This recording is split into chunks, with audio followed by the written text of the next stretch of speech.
Hi,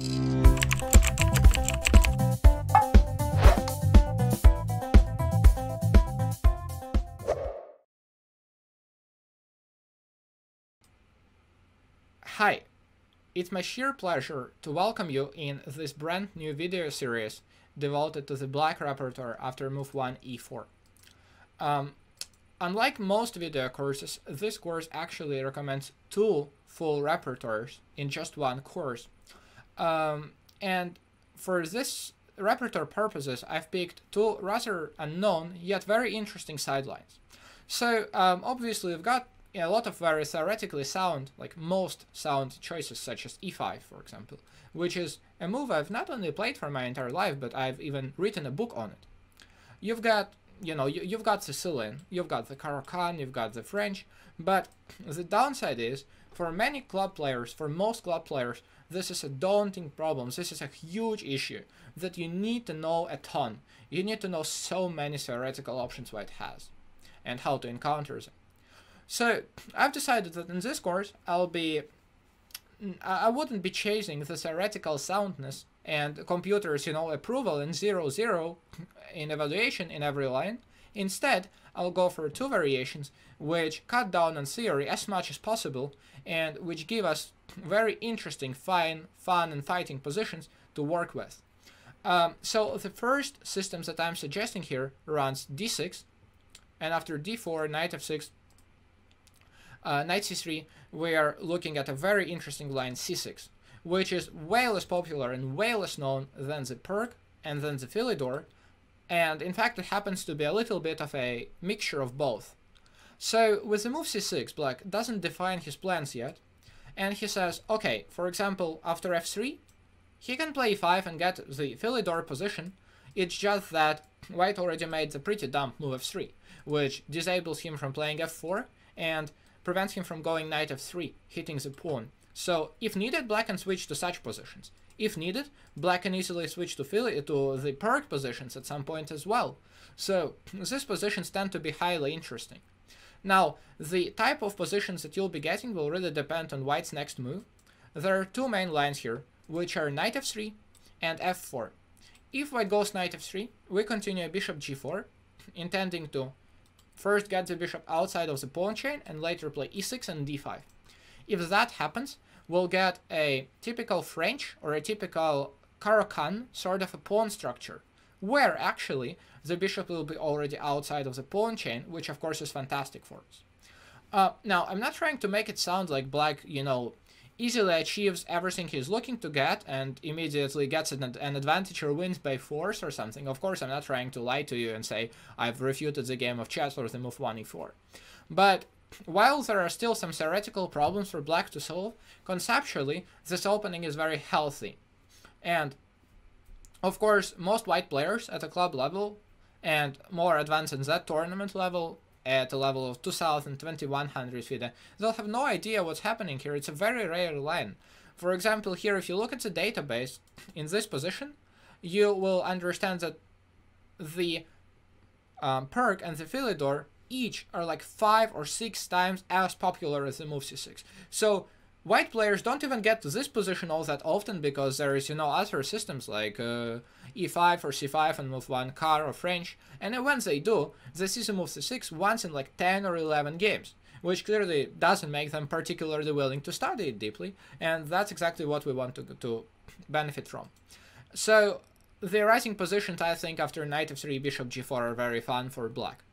Now, white can also play the move f4, which is more challenging theoretically, requires more precise knowledge from black, and here black has a couple of possibilities. Bishop g4 is possible, even though I don't like it. g6 is very possible as well, because now, look, for example in the Perk, if we play the Perk right away, white has so many systems here. f4, or the classical knight f3, bishop e2, or the system with bishop g5 and then queen d2, or system bishop e3 or bishop f4 and then queen d2, which are all slightly different. White can play stuff with g3, bishop g2, white can play stuff with, for example, f3. White has so many possibilities, and once he commits to the move f4, if you like the Perk, but don't like some of those systems, you can easily play g6 and get to the perk where you have cut out so many white options. And yeah, there's a downside. You've committed to the move c6, which is not necessarily the best line after white plays f4 in the perk, but well, you've also achieved a lot. And but the main move and the best move, I think, is queen a5, where the rising positions tend to be very fun and very exciting.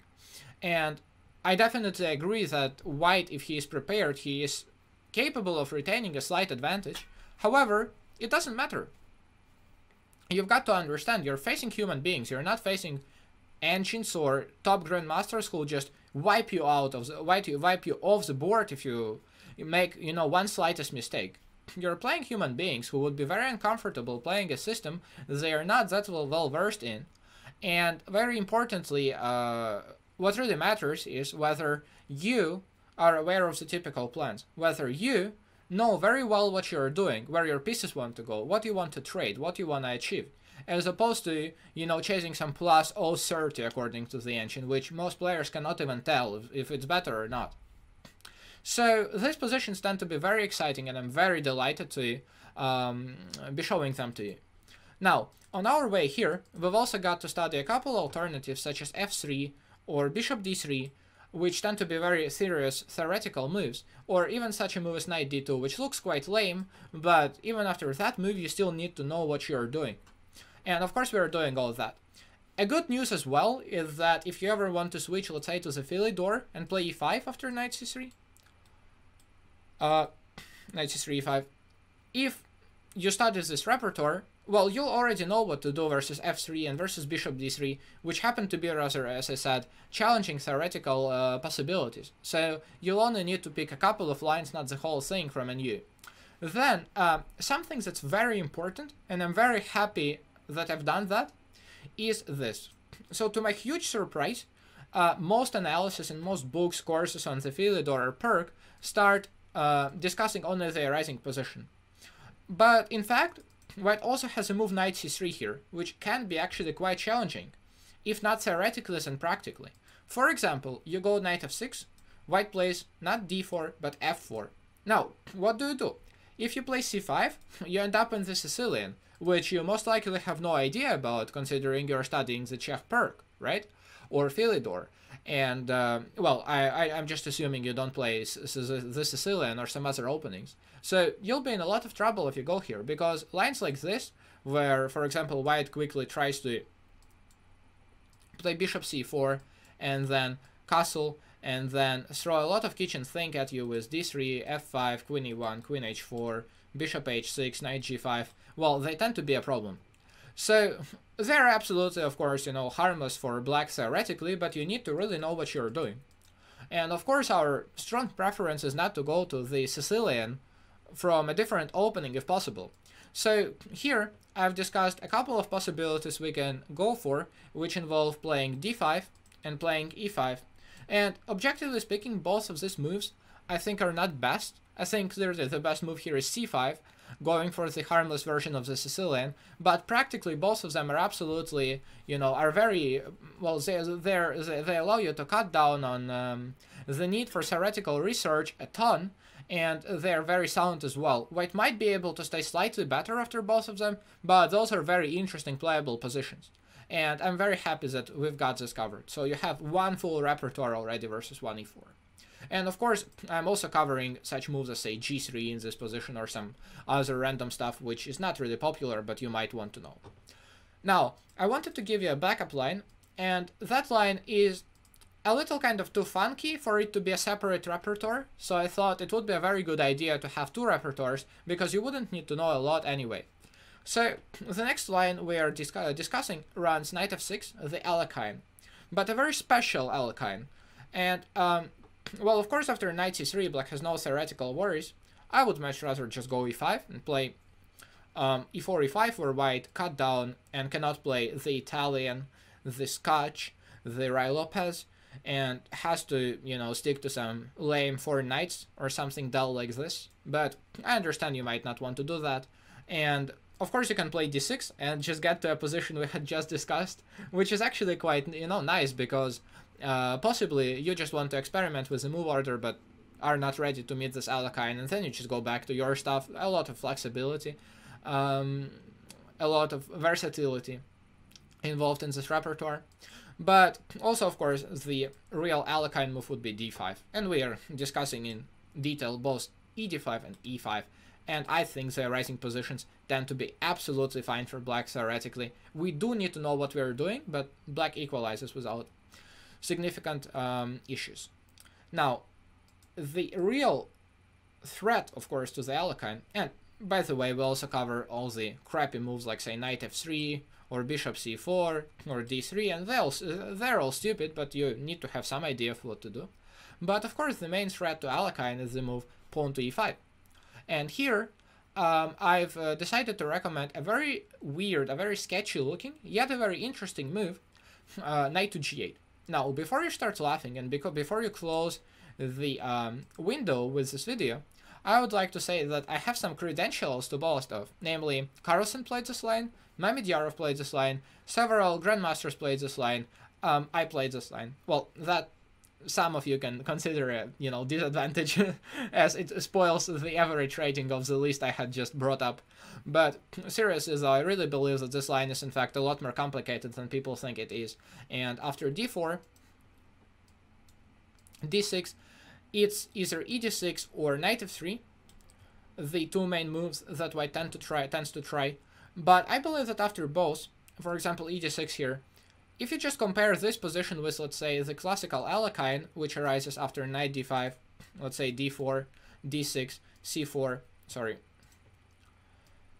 knight b6, ed6, and again black has both moves, both possibilities. I really cannot understand why would the knight be worse on g8 than it is on b6, because here, after say ed6, black can play g6, bishop g7, and plants a knight on e7, which is not possible there. He can play knight f6 as well, he can play cd6 too, and the knight doesn't necessarily want to be on b6 at all. These positions tend to be very interesting, and many grandmasters, as we will see, really misplay them as white.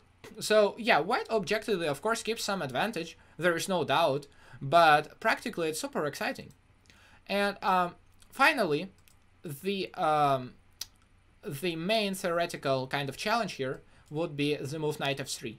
And as I'm mentioning, there is also a very interesting move f4, which is for some reason not really being used, but I think it's very challenging as well. We need to know what we're doing. And after knight f3, in fact, it all started, I think, well, initially, of course, it started as a joke, the kind of, well, life of this variation, because Carlsen played a game at a World Blitz Championship versus Laurent Fressinet, a French grandmaster rated over 2700, who happens to be Carlsen's second for many years. And apparently either Carlsen didn't want to compete with him in the lines they looked at together, or he just wanted to mock him a little bit, or whatever it is, but he played the move knight g8, and that's the position they got. And Carlsen went on to win a lovely game, having outplayed Laurent in a very nice positional manner. And since then, many grandmasters such as Mamedyarov started using this line occasionally. And, most likely if you're a titled player, you would not want to play this in a classical game. You'd use it in Blitz, Rapid, and so on. And I've used it in a bunch of Blitz and Rapid versus Masters, Grandmasters. But if you're a club level player, if you want to really not study any theory, which, is not always the right thing to do, objectively, but you might be a busy person with a full-time job, you just might not be able to, then, a line like this could be, in fact, quite interesting for you, quite an interesting shortcut. Sometimes you're just facing an opponent you don't want to compete in theory with. Sometimes you just want to have fun and play something different, and this line tends to be exactly the solution. So, here are two repertoires, in fact, in one course, and this course is not overwhelmingly large in terms of the amount of theory, amount of videos. And I definitely think that, yeah, well, you might not like one of those lines, but you'll definitely like the other one, and hopefully you'll like two, because I personally really love both of them a lot. Now, I also, of course, wanted to show you not just theory, and because as you might know from many of my previous courses, both here for this company and for some other companies, I tend to emphasize that it's very important to study middle game and end game and tactical ideas and plans as opposed to, raw theoretical opening moves. So not only did I teach you the theory here in this course, but also I've referred to a number of Grandmaster games and a number of my own games, in fact, in both of these variations, which of course would give you a much better idea of what's happening. Now, what else? So we've got two repertoires, two full repertoires. We've got a bunch of model games, and we've got two lines which, in my opinion, really deserve a lot more attention than they're currently getting. And they are getting attention, mostly in Blitz and Rapid, but both of them are getting a lot of actually, interest. They're enjoying a lot of popularity, even at a Super Grandmaster level. For example, this variation, after e4, d6, d4, knight f6, knight c3, c6. For example, Mamedjarov has been playing it consistently in Rapid. For example, Akopian, a Grandmaster over 2700, now less, but he used to be over 2700, played it a ton in classical chess. So apparently things are not simple here. It's a very interesting line. So I'm extremely, willing to have you give them a try, have you practice them, and succeed with them. I have put a lot of effort in this course, and I'm really, really excited about seeing you succeed and seeing you fall in love with these systems. Best of luck, and I'll look forward to hearing from you. Take care.